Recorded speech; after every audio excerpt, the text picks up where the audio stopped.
And good morning, everyone. I'm Charles Gibson. It is Thursday, August the 27th, and I am in Chautauqua, New York. Beautiful Lake Chautauqua, they say, but a rather rainy Lake Chautauqua today. We're 90 miles south of Buffalo, tucked away in the very western corner of New York.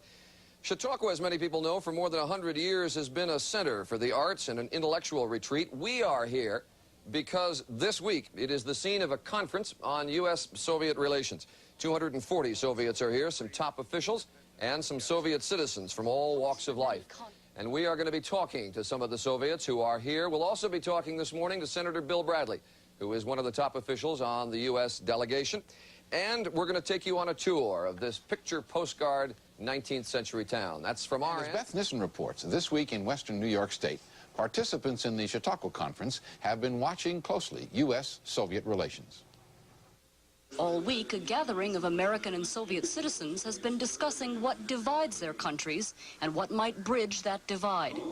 When you develop friends, dear friends, across that Iron Curtain, the whole world takes on a whole new perspective. But there was little new about the rhetoric from both sides that has marked the official sessions of the conference. Our teams are just trying to show that who is smarter, who can speak better, who is a better orator. The words that seemed to mean the most weren't spoken from podiums, but over dinner tables. To our friends from Russia. The 240 Soviet delegates are staying with American families, a rare instance of such private contact between the two cultures. Med and Lynn Ballard are hosting Boris Yushkov and Vasily Shulga, two Moscow city officials. After sharing several meals and diplomatic debates, they no longer feel like strangers. They have the same needs, the same wants. They love their children. They want a future for their children and for themselves. They want good jobs, a good income. And that's the things that we want in our country as well. The Soviets are more limited in their English, but not in the warmth of their feeling. Very nice people, very good hospitality, very good attitude to us. Comes up in one word is glasnost? Glasnost. Glasnost. Beth Nissen, ABC News, Chautauqua, New York. Coming up on Good Morning America, Charles Gibson will talk with Vitaly Churkin, a staff member in the Soviet Central Committee who is participating in the Chautauqua Conference. Let's now go out to somewhat soggy Lake Chautauqua this morning for the weather situation. It's all your fault, Spencer. You're responsible. You're right, Kathleen. As you can tell, it's been raining here quite a bit overnight. Look at all that water behind me. No, that's Lake Chautauqua, lovely Lake Chautauqua, and I'm standing under cover right now because it is drizzling just a bit. It's going to be wet over much of the eastern part of the nation today. The jet stream map shows you very clearly why. The flow is pulling up moisture from the southwest up through the Mississippi Valley and into the northeast. It's cool behind the flow of the jet stream, hot down in the southeast, delightful out west. The outlook shows you sunny skies over most of the western two-thirds of the nation today, but along that cold front sweeping southeastward, there will be showers and thunder showers and heavier rainfall up in the northeast over the Ohio Valley, the eastern Great Lakes, and here where we are today. So that wet weather is going to remain over the eastern third of the nation for the foreseeable forecast future. That's a look at the national weather picture. Here's what's happening in your hometown area. It's going to be a partly sunny day in San Jose and Spokane and in Juneau. Mostly cloudy in Eau Claire, partly sunny in Grand Forks. Rain in Cleveland, partly cloudy in Omaha, partly sunny in Kansas City, partly sunny in Greenwood, and partly cloudy in Clovis, New Mexico.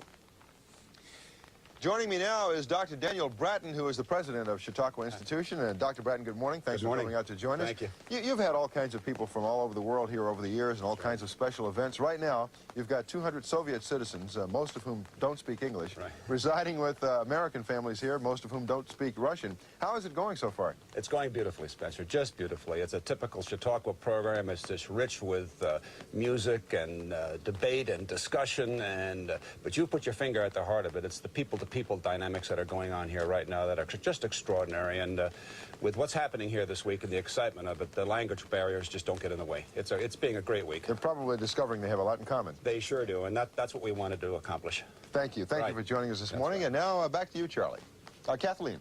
No, it's me, Charlie. Charlie, Thank you, Spencer. It's 10 minutes after the hour. This place, Chautauqua, provides an old-world setting, a place to leave modern life behind. But at the same time, it's a place for the exchange of new ideas. And Hattie Kaufman shows us around.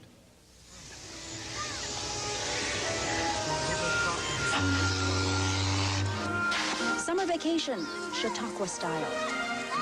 Stop the dailies here, 30 cents.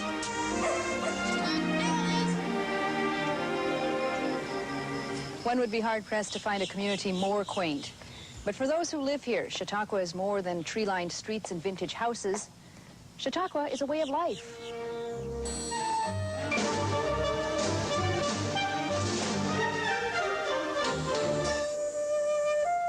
More of a summer school than a summer break. More of a community than a campus. More than is easily explained. It's a summer festival for the arts and education, religion and recreation. But Chautauqua is also a program. It's a pulsating program of lectures and concerts and operas and theater. You still need that push. You see, you need that push to get there. 3, 4, 5, 6, 7, 8. Right. You do the same thing that you did in the plane weave, but twice. It's a combination of people from the community and also full-time students. I think it's a situation where all learn from each other. The Chautauqua Literary and Scientific Circle was already 9 years old when Sherlock Holmes first appeared. You can learn about literature, learn about business. The ingredients of success. Or learn to sing. Any experience like this is going to be a learning experience. And the people, as I said, the people that you will meet, you'll run into them again, and they'll remember. You'll find many more hoping to be discovered. He'll plead our cause better than anyone. It's really my first step out into the theater world. This is very unusual. There's nothing like this place anywhere in the country. And I think if you've been here even just for a little while, you'll notice that. It's quite a treat to be able to study art and do theater in this type of environment.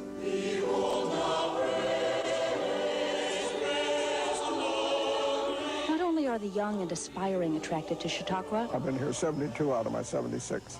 When we have the opening service here, the opening Sunday, and we sing Holy, Holy, Holy, which we have opened with for 100 years, I think, I actually cry. I literally cry because I can see my mother and dad in the audience, and I know just where they would sit. And it gets a lump in my throat and tears in my eyes.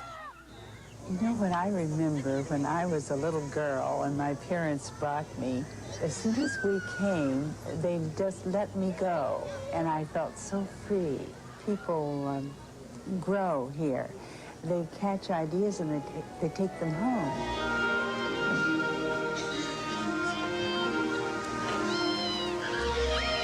You take an experience, you take memories, you take away friendships.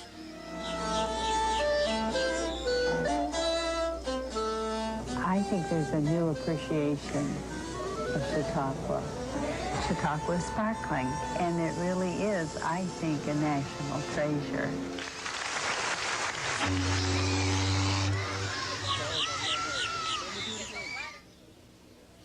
Thank you, Hattie, and it's now 14 minutes after the hour. One of the most familiar members to Americans of the Soviet delegation here is Vitaly Churkin, and we'll be back in a couple of minutes to talk to him about this Chautauqua conference.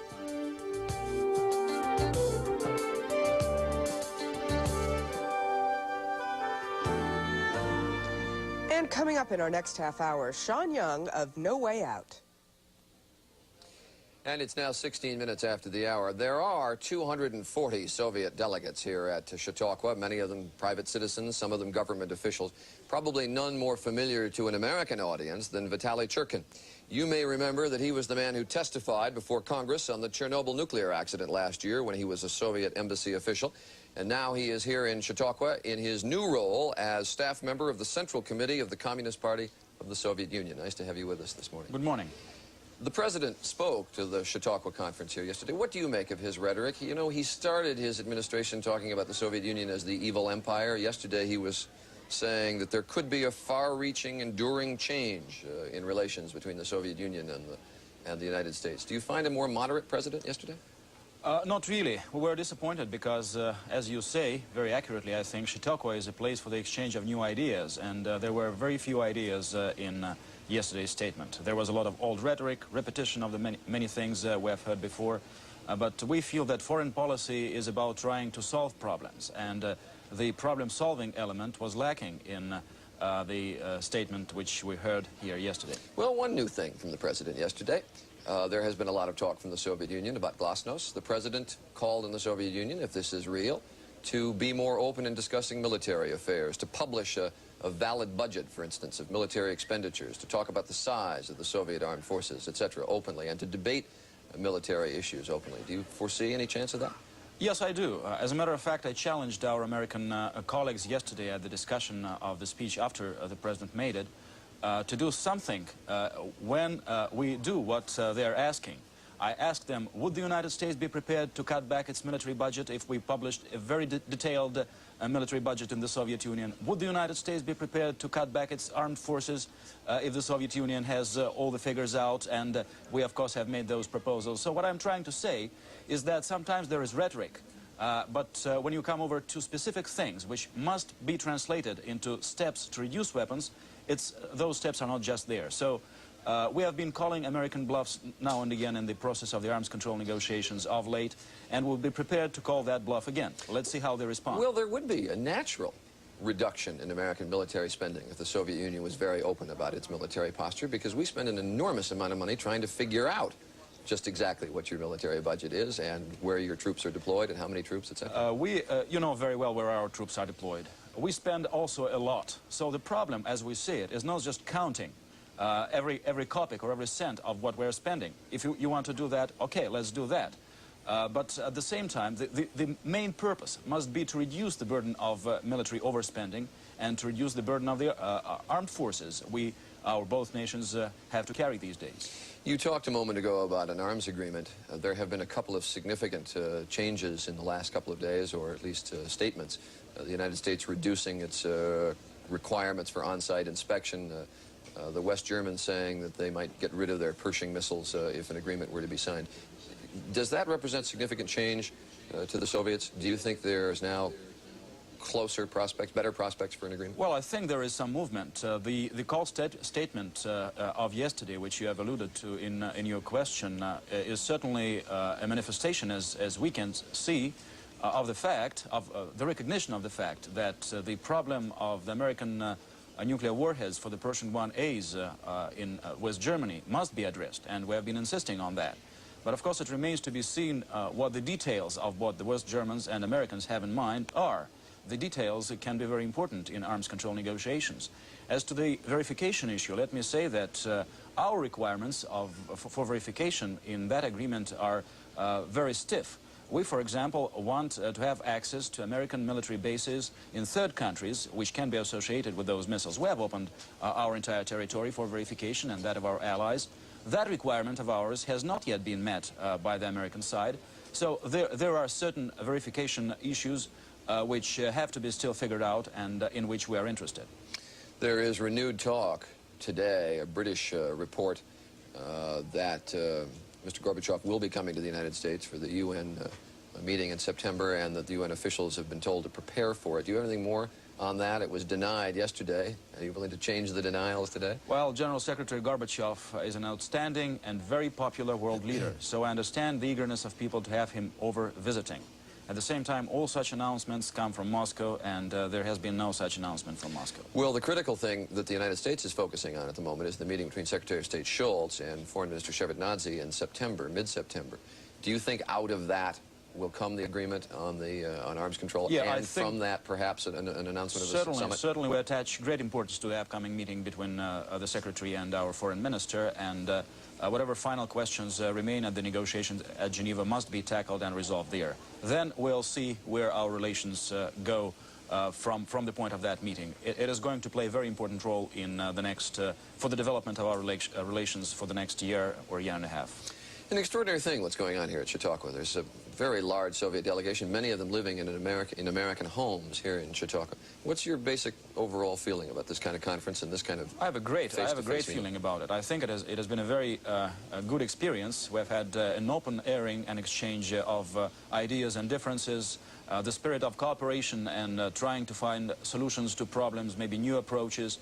Certainly it has contributed to better understanding of each other, and we are looking forward to continuing this process next year in the Soviet Union. And hopefully in 2 years we'll come back to Chautauqua. It's a wonderful place. We'd love to be back. And perhaps in 2 years when you come back, better weather when you return. Vitaly Churkin, thank you for being with us this morning. Thank you. Nice to have you here. It is now coming up on 23 minutes after the hour, and we'll be back.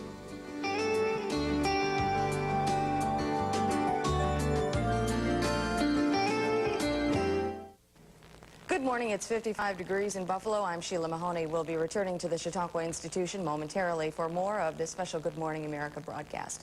A flood watch is at the top of Eyewitness News this morning. The flood watch is in effect in Chautauqua, Cattaraugus, and Allegheny counties. A Cheektowaga man, 25-year-old John Redelbeck, is free on bail. Redelbeck is charged with vehicular homicide, drunk driving, and passing a red light. Bail was reduced from $50,000 to $10,000. A young Buffalo bride, 31-year-old Gail Resnick, was killed by his car. In Toronto, a $1 million fire at the Canadian National Exhibition has caused $1 million worth of damage. The fire may have been the work of an arsonist. Closer to home, voters in the Lancaster School District have approved a new budget. The $23.8 million spending plan passed with more than 900 votes to spare. The AccuWeather forecast for Buffalo and western New York calls for overcast conditions, rain, and cool temperatures. A high of 62 is expected. Tonight, cloudy, cool, and a low of 47 degrees. We'll have more Eyewitness News at 8:23. The label on this bottle of medicine is there to protect you. It tells you what the medicine is. Before the 1983 election, Ed Rutkowski promised there would be no tax increases. After the election, Rutkowski increased our property taxes and raised the sales tax to 8%. Ed Rutkowski deceived us. It's time for a change in the county executive's office. I'm Jim Kane. In my 10 years as a Buffalo legislator, I've held the line on property taxes. As county executive, I'll reduce the sales tax without raising property taxes. You can bet on it. Democrats on primary day vote for Jim Kane. Ron Corbo heard that some of you think his Subaru dealership is hard to find, so he's going out of his way to get you there and to make you a better deal. Ron's celebrating his 3rd Subaru anniversary with a special allocation of 4x4 wagons and sedans at up to $3,000 off. 4x4 wagons after rebate as low as $99.75 or lease for $181.81 per month. We'll sell them all this Thursday through Sunday. Special Sunday hours 12 to 4 p.m. Ron Corbo Subaru. The deal is worth the drive. 3605 North Buffalo Road, Orchard Park. Artists, intellectuals, public officials, just plain folk gather to kick around ideas, I guess is probably a pretty good way to talk about it. And the president of the Chautauqua Institution is Dr. Daniel Bratton, and he's here to talk with me about the basic setup here at Chautauqua. This has been going on for more than 100 years. Now, you have not been here that long. Not quite. Not quite. Where did the idea come from? What was the original concept of what Chautauqua was supposed to be? Originally, about 113, 114 years ago, two gentlemen had the idea of just a one-week program in this very idyllic setting here, basically for church people. But they were very broad in their perspective, and they quickly built into the programming music and lay lectures and recreation, and it just expanded so quickly.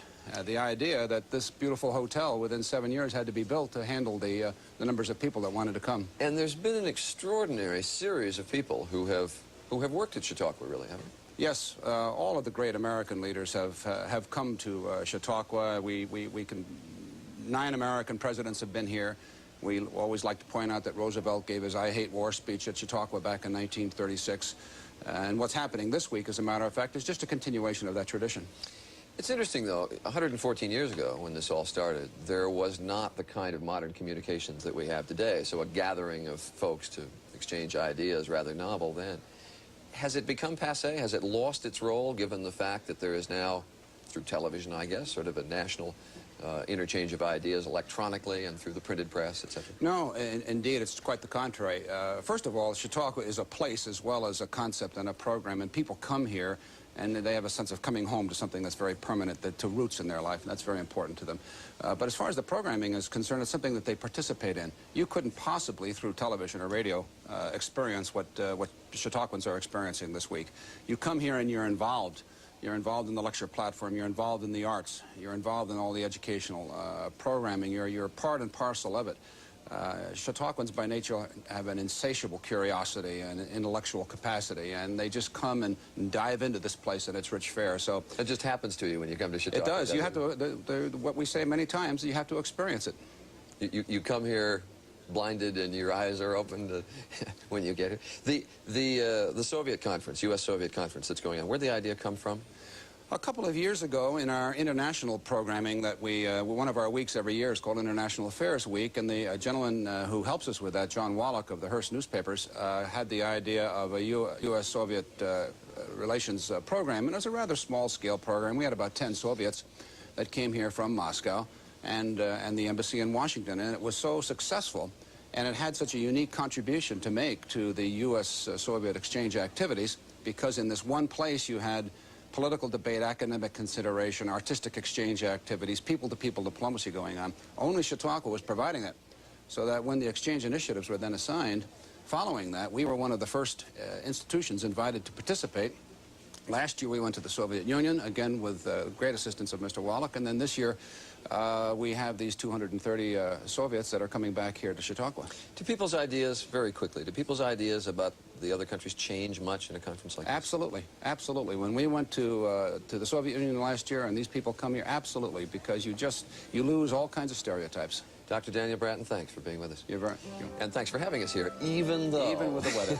Right, you're welcome. It is 29 after. Tomorrow, Bridget Nielsen will be here, and we hope you will too. Stay tuned. Eve, any snacks around here? You know, pretzels, cookies, candy or something? Oh, here, Adam. Try some of these. What do you call them? Grapes, a natural snack. They're low in sodium and calories. Juicy and bite size. You got any more? Sure, but this is tempting. Try it. Eve, I think I'll stick with grapes.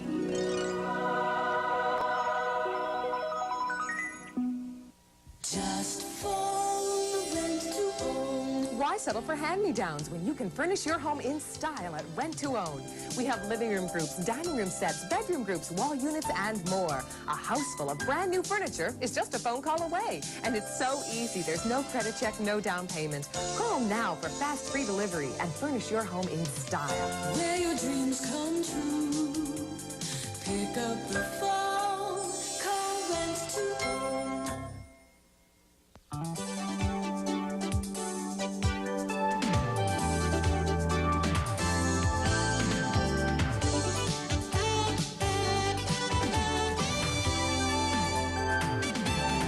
Tom Smith with the staff of the Athenaeum Hotel at Chautauqua, New York. Good morning, America! And good morning, everyone. I'm Charles Gibson, and I am standing in front of the Athenaeum Hotel here in Chautauqua, New York. It is Thursday, August 27th. Nice to have you with us this morning. We are here because going on this week is the U.S.-Soviet, sort of a citizen summit. A delegation of about 240 Soviets here talking to American counterparts, exchanging ideas, and we're going to be talking about that some in this half hour. Kathleen, what do you have in New York? Well, she couldn't make it all the way up there to talk with Charlie, but joining me in New York this morning is one of the most exciting new female stars on the screen this summer, Sean Young. She plays Kevin Costner's love interest in the new hit movie No Way Out, and Charlie, I'm sorry I knew you were interested in meeting her this morning, but maybe another time. Just had to be away for the day, I guess. In this half hour, we'll also be talking with Senator Bill Bradley, who is one of the top U.S. officials at the delegation here at Chautauqua, and we'll be talking with his Soviet counterpart. Both of them will be addressing the conference today. We'll talk to them about what they have to say. And Joel Siegel will have a review of some of the famous Americans who have worked and spoken here at Chautauqua. Right. It's time once again for a look at the nation's weather from Lake Chautauqua. We'll start with a look at the high temperatures we're predicting today. It's going to be a very cool day in the north central and northeastern portions of the nation, much cooler than normal. Highs only in the 50s and 60s over a large area there. This is about 20 degrees lower than yesterday's highs in the same area. As you can see, it's very warm down south. In the southeast, highs mainly in the 90s, and out west, things are rather normal, highs mainly in the 80s and 90s. The outlook calls for sunny skies and pleasant conditions over the western two-thirds of the nation, but along that cold front sweeping eastward and southward, it's going to be a messy day. Thunderstorms over the southern plains and lower Mississippi Valley. Heavy rainfall over the Ohio Valley, the eastern Great Lakes, and the northeast. It's going to be a messy day, but still steamy under some sunshine in the southeast. That's a look at the national weather. Here's what's happening in your hometown area. It's 55 degrees in downtown Buffalo. The AccuWeather forecast calls for rainy, cool temperatures, a high of 62 expected. Tonight, cloudy, cool, a low of 47. Join us for the full AccuWeather forecast at noon.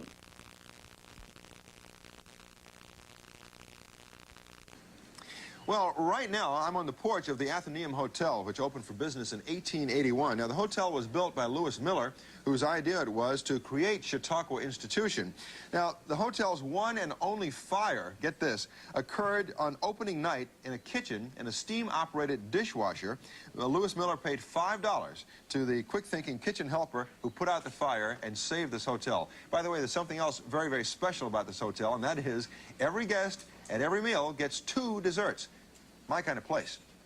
In just a moment, when we return, Joel Siegel will take us on a magical history tour of Lake Chautauqua after this.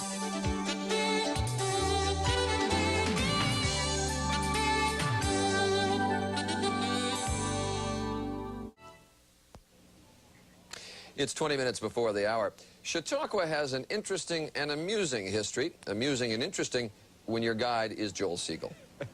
Thank you, Charlie. Chautauqua was founded in 1874 as a summer encampment for Sunday school teachers and founded on the idea that knowledge was for everyone. You studied here, you learned here. Correspondence schools began here.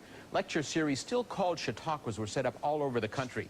This was long before radio and television, so if you were a hit here, that made your book a bestseller. That could make you presidential timber. This was before radio and television, but it wasn't before silent movies and phonograph recordings. We have pieced those together. Not a perfect fit, but watch, you'll get an idea of what Chautauqua must have sounded like when, say, William Jennings Bryan came to town. The amphitheater at Chautauqua. William Jennings Bryan spoke here twice. Nominated for president 3 times, he was the most famous orator in America. You shall not press down upon the brow of labor this crown of thorns. You shall not crucify mankind upon a cross of gold. Teddy Roosevelt called Chautauqua America at its best. A powerful campaigner, he spoke here 5 times, more than any other president or presidential candidate. I wish to see you join the progressive body. Don't flinch. Don't foul. And hit the line hard. Because the idea behind Chautauqua is knowledge is for everyone, 100 years ago the idea of suffrage, the vote for women, was debated here. The Women's Christian Temperance Union and the PTA were founded here. And when proper women didn't deign even to play tennis in public, Amelia Earhart, who had just flown the Atlantic alone in an airplane with 2 men, landed her biplane on the Chautauqua Golf Course, 14th green, and urged her sisters not to be timid but to seek new horizons. Here, ironically, she speaks on the safety of flight. A pilot winging his way above the earth at 200 miles an hour talks by radio telephone to ground stations or to other planes in the air. He sits behind engines, the reliability of which is all but unbelievable. And Thomas Edison, not just a guest here, but a true Chautauquan, his wife was the daughter of Chautauqua's founder, describes the invention that made this historical eavesdropping possible, his phonograph. The first words I spoke in the original phonograph, a little piece of practical poetry. Mary had a little lamb, its fleece was white as snow, and everywhere that Mary went, the lamb was sure to go. It is fascinating to hear those voices. It's also fascinating to stand where those people stood. The porch at the Hotel Athenaeum was one of Thomas Edison's favorite places. This hotel was the first hotel electrified anywhere in the world. Edison did the work himself, and he did it right. And the proof is it's 106 years later, and it still works. Charlie. All right, thank you very much, Joel. It is now...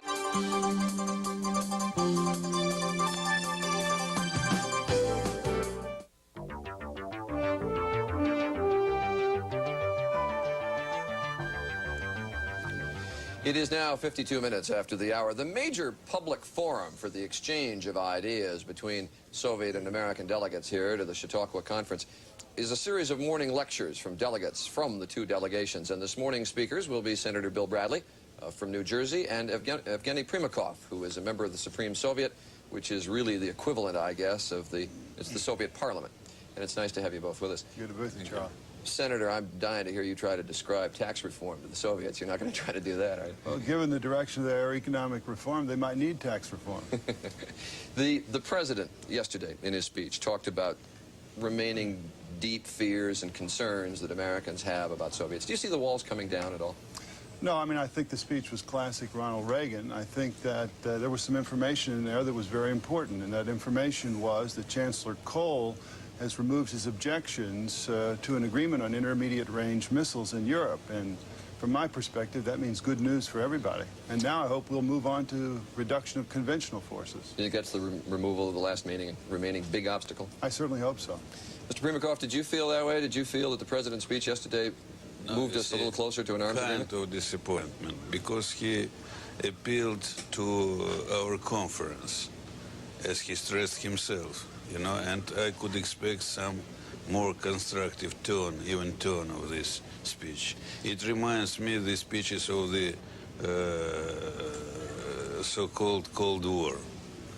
Why? Accusations, Why? The president's, totalitarianism, and some other things. It's not suitable for us and for this stage of our relations. We should speak to each other in better way, you know, from my point of view. Of course, I'm not going to give some advices to the President of the United States, but anyhow, if you ask me, I am giving my impressions. You didn't find the rhetoric from Ronald Reagan to be somewhat subdued from what you were hearing 1981, 1982? You see, unfortunately. When you speak to the Soviet delegates today, to the overall conference, the basic point you want to make this morning? The basic point I want to make is that we should speak to each other with great candor, that economic reform, that reform of the Soviet system is something that we're going to watch very carefully in the United States. It's too early to tell, but if it produces a more open Soviet system, then I think that gives us a greater opportunity to hope for reductions in nuclear arms and also reductions in tensions generally. When you watch a lot of areas, you're involved in a lot of areas in the Senate that involve U.S.-Soviet relations, what's the one linchpin as far as you're concerned, Glasnost, that would indicate that there really is a change in their relations toward us? Well, I think the important thing is not only what the leaders are now saying about emphasizing domestic issues as opposed to international adventures, but I think it's also important what they're doing. It's much too early. We have to watch it very carefully. If they're serious, then I think we have to be willing to be flexible and respond so that we might actually get a series of agreements that could produce a lasting peace. It's too early to tell, but we need to follow it very carefully. Mr. Primakov, when you speak to the delegations today, what's the principal point that you want to make to the Americans? You see, I want to say that we, first of all, I could support many ideas of Senator. And I could say that we should be more flexible with each other. And you see, we should think about the meaning of our relations, because everything depends now on the development of our relations. I mean, the question, the vital question of the war or peace. And arms control. Arms control, yes, of course. All right, Evgeny and reduction, more than arms control. We are for the reduction, not the president only. All right, Evgeny Primakov, thank you for being with us this morning. Thanks. Senator Bill Bradley, nice to have you with us. Thank you. It's now 57 minutes after the hour, and we'll be back in just a moment.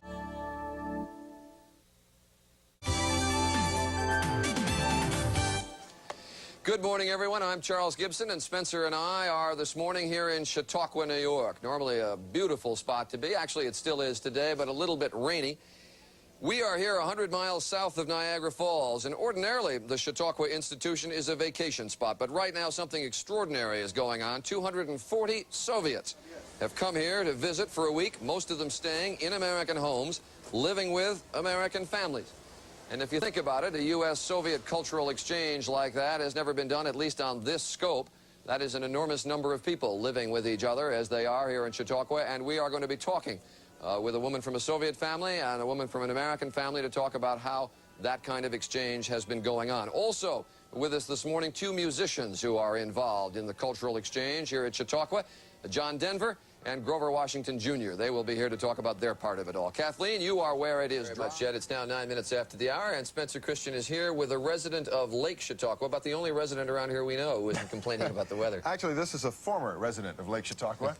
This is a musky fish. I resist the urge to call him Edmund. But the musky fish, we're told by natives here, is a ferocious fighting fish that takes about 100 hours to land. I got this one off the wall, but then much of what I do is off the wall. Right. Yes, thank Let's let's take a look at today's weather. The satellite photo showing you clearly the clouds and mist covering much of the north central and northeastern parts of the nation today. It's raining heavily over the Ohio Valley, the eastern Great Lakes, and much of the northeast, including Lake Chautauqua, where we are right now. That cold front sliding eastward and southward is triggering some showers and thunder showers also down in the central Mississippi Valley and the southern plains. That's a quick look at the national weather picture. Here's what's happening in your hometown area. It's 55 degrees in downtown Buffalo. The AccuWeather forecast calls for rainy, cool temperatures, a high of 62 expected. Tonight, cloudy, cool, a low of 47. Join us for the full AccuWeather forecast at noon.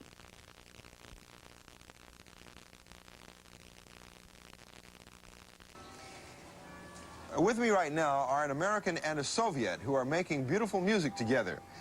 Jazz music, that is. Grover Washington Jr., jazz saxophone great, went to Russia last summer as part of President Reagan's U.S.-Soviet exchange initiative. And while there, he met and jammed with Igor Butman, a top Russian jazz player. Now, a sax player, I should say. Now that friendship is continuing on American soil. 2 months ago, Igor immigrated to the United States with the help of his wife, who is American. And tonight, the American jazz star and his Russian protege will be on stage together in a special concert here. And gentlemen, good morning and welcome. Good morning. How are you? Thank you. Grover, tell us a little bit about the relationship between the two of you and how it's grown over the past year, both the musical and the personal relationship. Well, it was love at first sight, I guess. You know, you could say that we met in Leningrad. We were supposed to play there, but due to the long delay, like in Mr. Danilov's release, we had to cancel the concert there, and Igor had his ticket. He says, "I'm ready to come to see Grover Washington Jr." You know, so we had a chance to talk, and he's a remarkable young man because you just don't travel around the Soviet Union, and thank you very much. And don't mind the boats. I think we found someone else who wants to jam with Grover Washington also. Wait your turn for the chorus, okay? And he followed us to Riga, he followed us to Moscow, and lo and behold, he's here, and we're having big fun. Well, now, Igor, you've been here in the United States for, what, 2 months now? 2 months. What are your favorite things about this country so far? My favorite thing that I came and I have really good friends for the short time. Maybe from the first day I have good friends and nice people, and this was my first and biggest impression, that they're very nice people and they're good friends. Are jazz musicians different in the Soviet Union from jazz musicians here, or do you find them to be about the same? Some of Russian musicians, they are good, but the American is American art, and this jazz born here, and the quality and the professionalism, they're better here, much better than in Soviet Union. You're having fun? Yes. Well, Grover, I'm sure you've taken many American musicians under your wing and tutored them and brought them along, served as a mentor to them. How is it different now working with a young Russian jazz musician and bringing him along? First of all, Igor is very good to start with. And about the only difference is he hasn't had, he hasn't been exposed to, say, like, all 40 or 50 of, say, like, Mr. John Coltrane's recordings. They probably played maybe about, what, 3 or 4 for him. So like, it's just a point of just furthering his education and his exposure to the music. I understand that a part of that education about American music is that Grover is teaching you about the business side of music. Are you surprised about the money aspects of American music? Yeah, and as for that, my first gig, my first work, my first concert was much more. I have much more money than I have in Russia, and you know, it's really different between music business in here and in Soviet Union. You learned the word gig already. I like that. Yes. Not a part of the Russian music vocabulary. Yeah. Well, gentlemen, thank you for joining us this morning, and I just want to wish Grover good luck on your new album, your 19th album, Strawberry Moon. Yeah. I'm going to take this home and play it. On CBS, and I also have one for my man over here. He said he has a record player, too. All right. I'll see you at your next gig.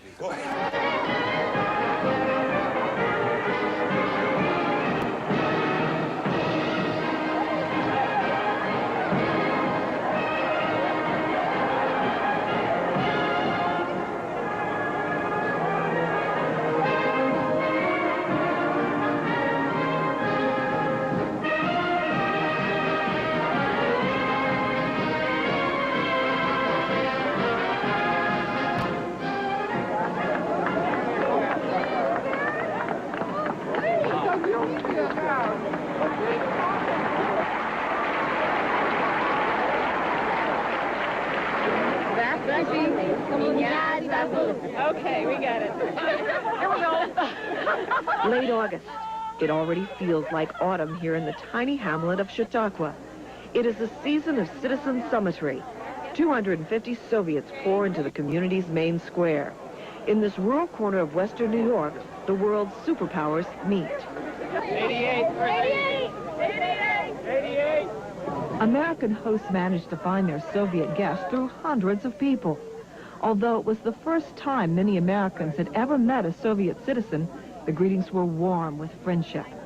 It was also one of the rare occasions where Soviets were allowed to stay in American homes. I'm Boris Notkin. Am I with you? Yes, you are with us. And there is also Pukanov, who is yes, here.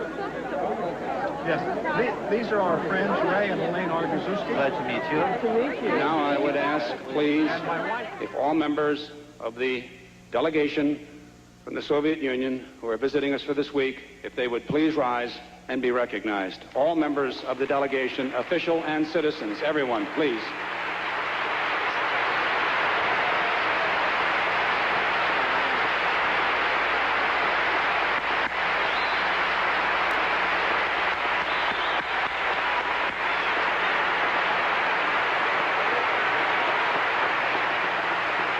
It is my high and distinct honor to officially convene the Third General Chautauqua Conference on U.S.-Soviet relations. A historic event, truly, for the Chautauqua institution and hopefully an historic event for our world. And so, the largest Soviet delegation outside diplomatic channels ever to visit the United States was officially welcomed to Chautauqua. For the next 7 days, U.S.-Soviet relations were pushed, probed, and generally thrashed about. The people were eager to know one another, the rhetoric skeptical, yet hopeful. There is no gap that could not be breached for the cause of peace on earth. So let's wish one another and each other a lot of strength and patience, goodwill and braveness for the achievement of this noble goal. The exchange of ideas will really be unprecedented in the opportunity that they will provide for us to examine the breadth and the depth of the differences, the similarities, the hopes, the dreams of our two societies.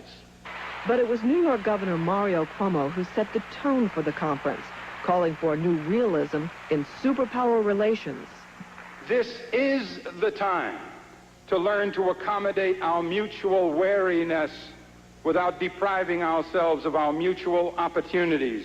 First, by reducing the awful burdens we've placed upon ourselves in the name of self-defense, and then by expanding our relationship to include more mutually beneficial trade, cultural, scientific, and educational exchanges. And now we can. Today there are signs of a new understanding. Official speeches aside, the most memorable moment on that first day was the performance of some local school children. The lyrics, a simple message for peace, written by the students and sung in both languages.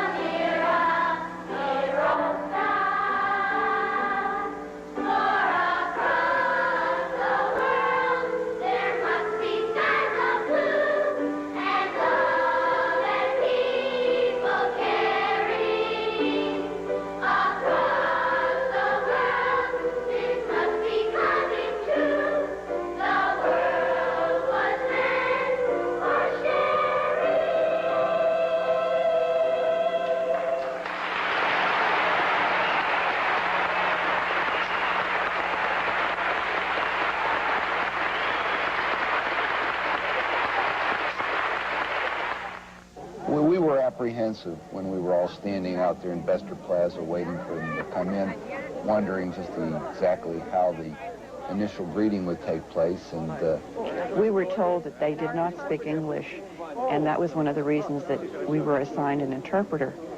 I was not about to let him out of my sight when we first met these gentlemen. And of course, as David said, we didn't have much to worry about at all. Hungry? Where are the bags? Okay. You have a good trip. Okay. In a few days, the uncertainties were gone. Gentle teasing surfaced at the Weiss home, and Edris prepared a very special breakfast for her Soviet guests. We're having smoked fish this morning. Вы сами это удочкой выловили? Did you catch this yourself? Right out of Chautauqua Lake. And I smoked it myself. In the backyard. No. Here for orange juice? What I've discovered about these two gentlemen is that they're warm, sensitive, easy to communicate with, open individuals. The only difference is there is a language problem, and as we overcome that problem, we discover we have much more in common than we have in difference. Russian language students like George Kovalevsky helped bridge the language barrier. This kind of scene was repeated time and again in 170 homes throughout Chautauqua. People just getting to know one another. This is much better than, for instance, living in a hotel where they wouldn't be able to actually speak with American people. While here, they constantly conduct conversations on all different topics, and they can learn a lot. Do you ever eat herring like this in Russia or in Latvia? Yes, just like that? Because that's with what... fruit together, you mean? Oh, well, maybe not with fruit. But that's what my grandmother fed us when I was very young, and we've continued eating. Of course, she came from Russia. She came from Lithuania, as I told you yesterday. So I hoped you would like it. Raymond and Gunnar are popular jazz musicians from Soviet Latvia with several hit records. Later in the conference, they will perform. But this morning, they're typical tourists enjoying their meal. You notice the people are very friendly and warm. They're very simple in relations between each other, and that's what he expected to find, and he's happy to see that. Eggs coming up scrambled. We've been very open with each other, and I think that's going to be the whole basis of the Chautauqua Forum, that everyone will be open with each other, and will ask questions that we might think otherwise we would be afraid to ask. However, I believe that experiences such as this will put pressure on political leaders, both in Russia and in the United States, to be less likely to run towards arms and defense as a means by which they handle their competitive problems.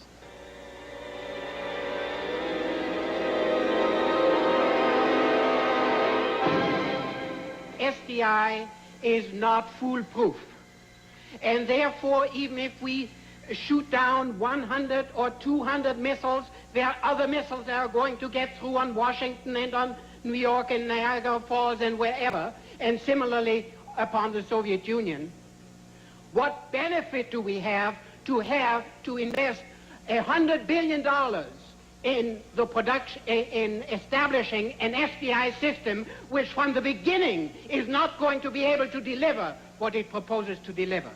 Chautauqua delivered a series of roundtable talks. Here, citizens from both countries had the opportunity to question experts from both countries. And the Star Wars initiative was a flashpoint.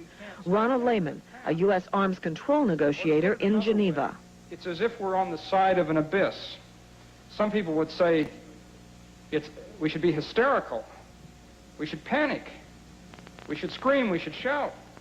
But let me tell you something. When you're on the end of an abyss, that's the last thing you want to do. You want to very carefully get off of the side of that cliff. And that is what we're doing. Now, you mentioned SDI. Let me tell you something. Now, why prejudge that issue? Because all SDI is a research program. It's not a deployment program yet. It may never be. The only people who have a deployed ABM system are my Soviet colleagues. So what I'm saying is, let's reason together. Let's get off that abyss. Договора по ПРО не будет. If one starts putting SDI into space, it would начнется гонка вооружений по всем направлениям, которые мы даже не знаем с вами. It would mean an end of the ABM treaty. Не верьте обману. Such a race of arms in all directions, even directions which we cannot envisage now, will take place. В космосе не должно быть оружия. Don't be deceived. there must be no weapons in space. Вот позиция Советского Союза. This is the position of the Soviet Union. Colonel General Nikolai Trivov is often on the Kremlin front line in arms control. Ron Lehman had this rebuttal. Let's be honest. The Soviet position with respect to the ABM treaty has dealt with the concept of anticipatory breach. That is to say, if we're doing research, the United States is doing research on, say, a laser. If we paint SDI on the side, it's illegal. Whereas if the Soviet Union does the same experiment with the same laser, but they say, oh, it's not for that purpose, somehow it's made legitimate. But this time, it was Chervov who got in the last word. If we want to preserve life on Earth, if we want to eliminate weapons, we must, first of all, put the door close to the bringing nuclear systems or any weapons into space. Outer space must be peaceful, and we challenge the United States in peaceful exploration of this outer space. I have never felt like this. For once I'm lost for words. Your smile has been thrown. There was certainly no loss for words during the days. The nights that followed were also filled with words. Words set to music. Cabaret singer Karen Akers. No matter what I do, no matter where I go, I see your face clearly. Like an unexpected song that only we are hearing. And the song's message was not unexpected, for it was the performers who set the stage for new harmonies. I think that a lot of the officials have somewhat of an agenda, an outlook or a point of view that they feel they must get across. And that's for both sides. The performers have no agenda. They have their music, they have communication, they have feelings, they have a desire to reach someone. Песня называется This is a hard one. Непредвиденная песня. Следующая песня — это Gershwin. Karen took great care to learn enough Russian to introduce each of her songs. It was, at the same time, a source of pride and a struggle.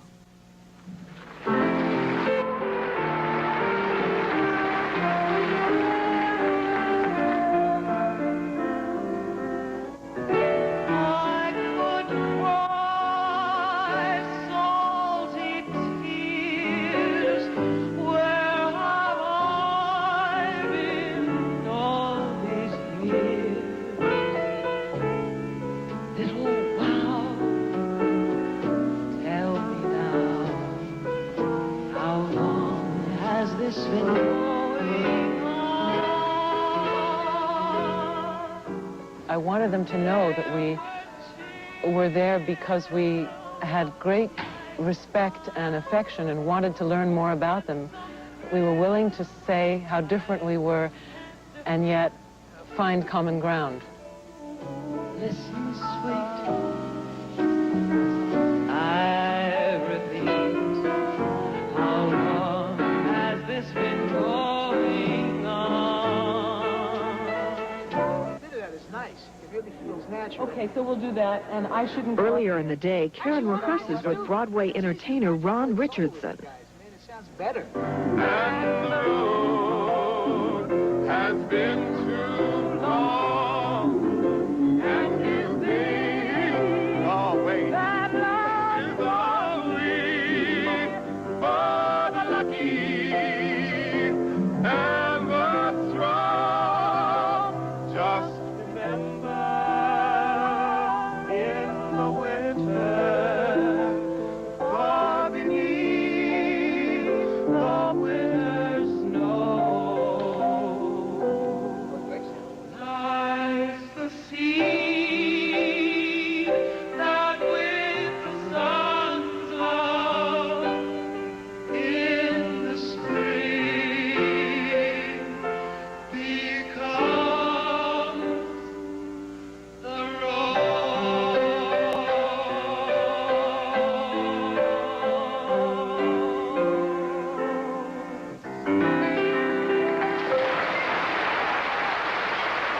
Karen has shared the spotlight with Ron on another occasion. It was in the Soviet state of Latvia during a similar conference in '86. Ron's rendition of Free at Last brought the Soviet house to its feet. I remember the evening of our performance in Riga. We were kind of expecting a little more of a sedate, kind of a quiet audience, and the response was just unbelievable. Such warmth just poured out towards us that it made the concerts very, very special.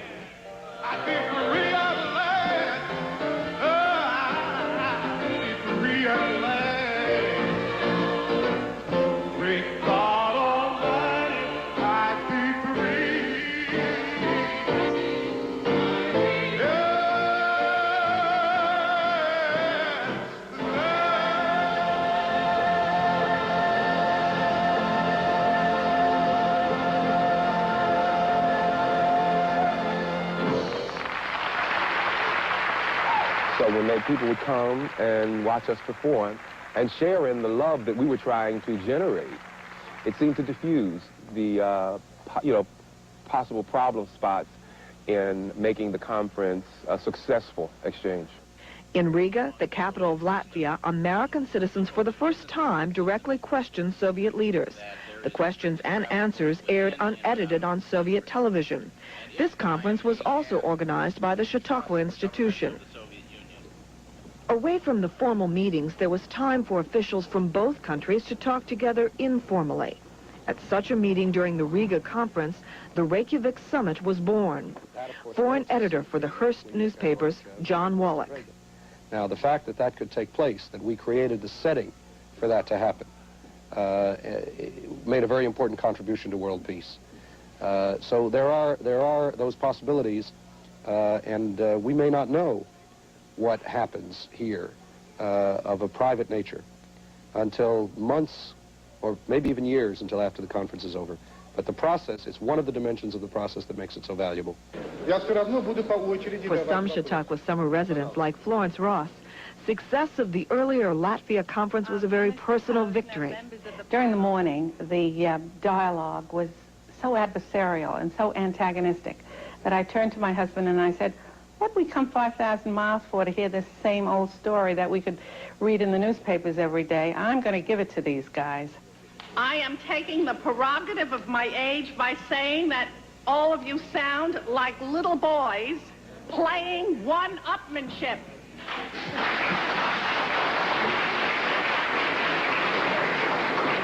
Maybe the leaders of both countries should dismiss all of you. And what really did result from that was that the people on the platform sat back and looked at each other and then were in a little bit of shock and then burst out laughing, and they realized that what I had said made sense, and it was the turning point in the conference. At the end of the Latvian conference, Secretary General Mikhail Gorbachev sent his personal regards to Florence. And when I arrived home, I wrote Mr. Gorbachev a letter in which I expressed the gratitude of my husband, Michael, and myself, and also gave him a little political advice. You know, he needs my advice. Along with the advice came a request, permission for the Boris Klotz family to immigrate to Israel. 9 months and 6 letters later, the answer came from the Soviet embassy in Washington. They said, Secretary General Gorbachev has asked us to call you to have you inform your friends in Moscow that they will be given permission to leave. Of course, I screamed into the telephone in a very undignified manner to this diplomat, and I said, "Thank you very much, I will do just that." With new energy, Florence persists, hoping to help other families who wish to leave the Soviet Union. Till the day I die, and if he is still the Secretary General, I'm going to write Dear Gorby letters to him. The Secretary General, I'm going to write Dear Gorby letters to him. Hey, Nick! How do you feel? Nick! Journalist Nicholas Danilov's release after 13 days in a KGB jail. Danilov's arrest on spy charges nearly ended the Riga conference before it began. At the Chautauqua conference, the foreign correspondent was an uneasy hero. A very nauseating and unpleasant incident occurred last year. I consider a terrible wrong was done to me. And here I am in the same town, in the same nice surroundings with people who represent the government that did this wrong. Frankly, it was very awkward for me to come here. And I think it's been very awkward for the Soviets to have me here. Despite the awkwardness, Danilov found the dialogue with the Soviets to be useful, even effective. Soviet-American relations are like two dysfunctional lovers. When one is ready, the other is ready. When the other is ready, the first one isn't. Danilov believes the Soviets had hoped to use the conference as a huge public relations gambit. But he also says it gave ordinary people a rare chance to ask heartfelt questions. This is an unusual opportunity for officials of both sides to talk. It's also an unusual opportunity for ordinary citizens to raise those very painful questions that come up. The people of occupied Latvia are not allowed to read newspapers published by their countrymen in the West. Yesterday, I spoke to a member of the Soviet delegation, and he boasted that he reads all Latvian American newspapers every day. Can you explain, in the spirit of glasnost, why is there a double standard? Why can high-ranking Communist Party members read everything, but the average working man can't? Mr. Dropakov?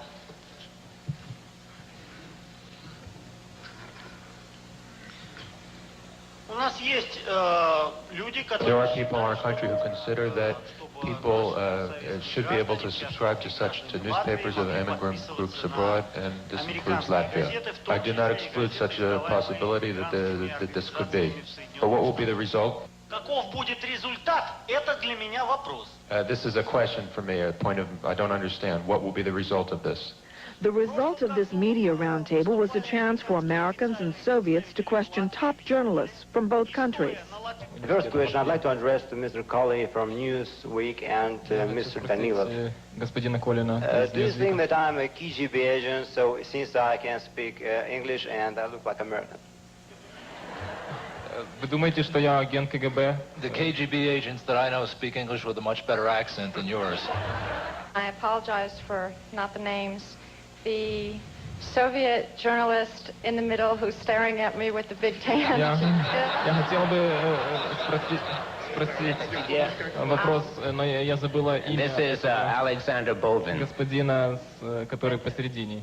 And the American journalist who's sitting next to Mr. Posner. I know that name. That's Mr. Cullen. Those two. Thank you. I'll get out of the way. I understand that since I have been old enough to read, watch television, and listen to the radio, I have heard and seen extremely little about anything that is good about the Soviet Union. I would assume that a 33-year-old woman in the Soviet Union could say the same thing. So I would like to ask the two journalists what they intend, they individually and they collectively with the media, intend to do for my children and their children's from И today я хотела forward. бы спросить этих двух журналистов.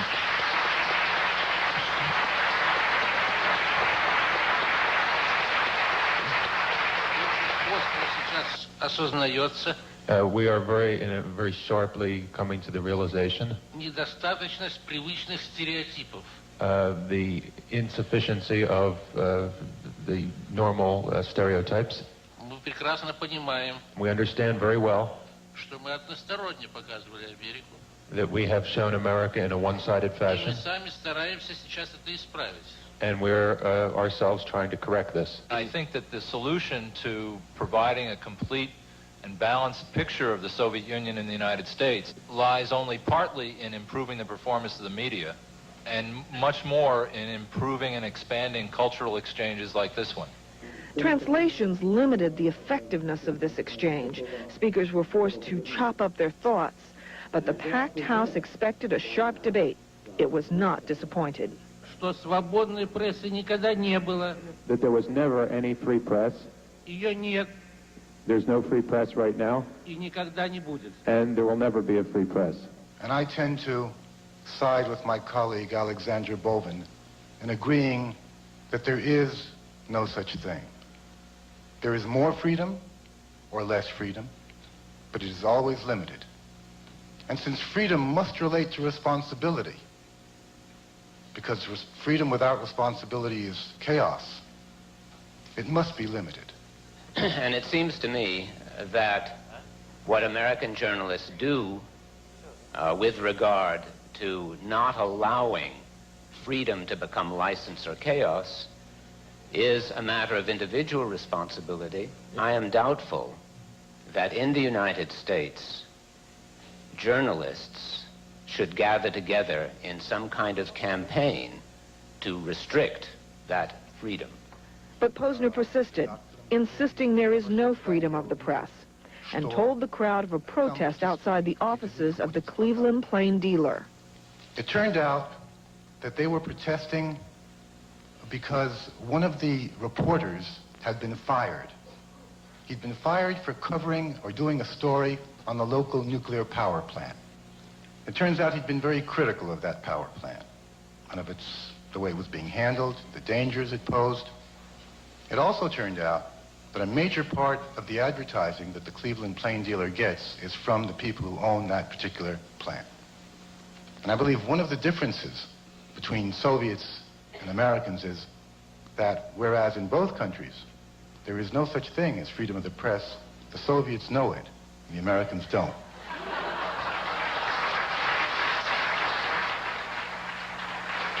Plain Dealer, which is the newspaper that I happen to work for. I want to assure you, sir, that the reporter who wrote that story was not fired. The management of the paper may not have liked what he wrote, but they did not fire him.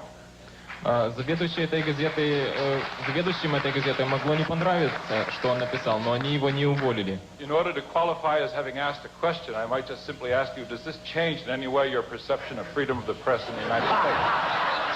Я хочу задать вам вопрос. Меняет ли...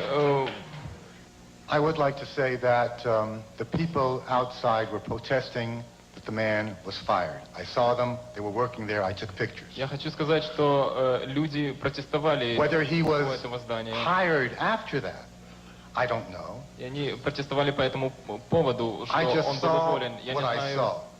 If Danilov was the unofficial hero of Chautauqua, Posner was a Soviet star, often getting more attention than top Soviet policymakers.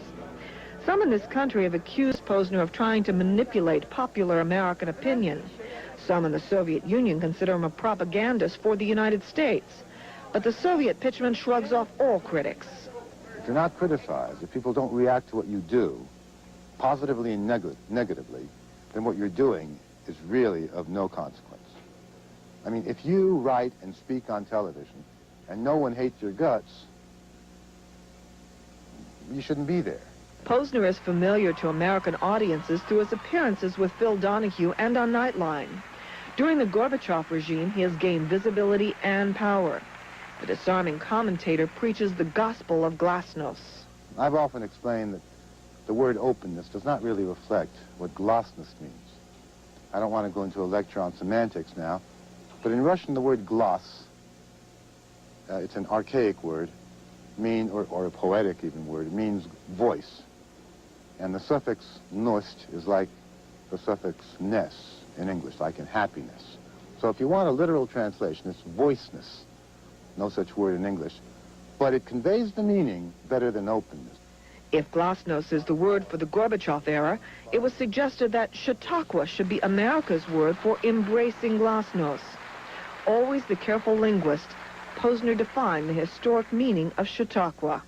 Reading a small book on Chautauqua, I learned with interest that the word Chautauqua is an Indian word that has several meanings, one of which is two moccasins tied together. It's difficult to walk when two moccasins are tied together. And yet, we must learn to, and we are tied together, and we see this process as a way of learning to walk in step. Hugging the shores of Lake Chautauqua on the western tip of New York State, The 113-year-old institution is consistently ahead of its time. Originally a training camp for Sunday school teachers, Chautauqua emerged in the late 1800s as a national forum for debate. 9 presidents lectured here. Thanks to Thomas Edison, Chautauqua's Grand Old Hotel was the first in the country to have electricity.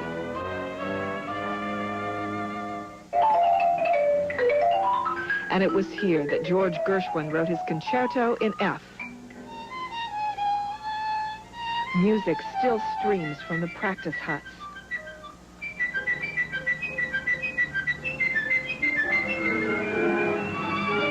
The summer resort with a short 9-week season boasts of its own ballet, opera, and theater companies, along with a resident symphony orchestra. The brick-paved streets, old Victorian houses, offer an idyllic version of American life. Residents spend hours reading. While treasuring the trappings of the past, Chautauqua is pioneering the future with this, its 3rd Citizen Summit. Here I am, delighted to be here, and I'm grateful for this opportunity to address the Town Hall of California meeting and for the chance to be heard at the Chautauqua Conference in New York, where citizens of the United States and the Soviet Union are meeting together. Meeting and listening intently to the president's foreign policy statement. The speech came at a time when the superpowers were nearing an historic agreement, a treaty eliminating U.S. and Soviet medium-range nuclear missiles. It came just 2 days after West Germany offered to retire the Pershing 1A missiles, a major Soviet demand. It came during what appeared to be a thaw in U.S.-Soviet relations, but the address was hardline Ronald Reagan. The Soviet Union and its clients have thus far shown all too little real willingness to move toward peace with real self-determination for the people. But the forces of freedom grow steadily in strength, and they put ever greater pressure on the forces of totalitarianism. The speech, billed as the high point of the conference, hit the amiable Citizen Summit like a cold wind. The American audience was at best polite. After these few days here at Chautauqua, I must confess to a bit of disappointment with the president's talk. I was not disappointed in President Reagan's speech. I would never have expected anything different. I listened to the president, and the first thing is what he didn't say. He didn't say anything at all about the wonderful opportunity of people-to-people meeting here in this room, helping to persuade their own government in the area of peace. If the reception by the American audience was cool, the reaction from the Soviets was positively freezing. The president today did not speak about the empire of evil, he spoke about totalitarianism. But if we speak seriously, this offends me and my colleagues. I believe it's nice that the president, while on vacation, has found time to address the participants in this Chautauqua conference.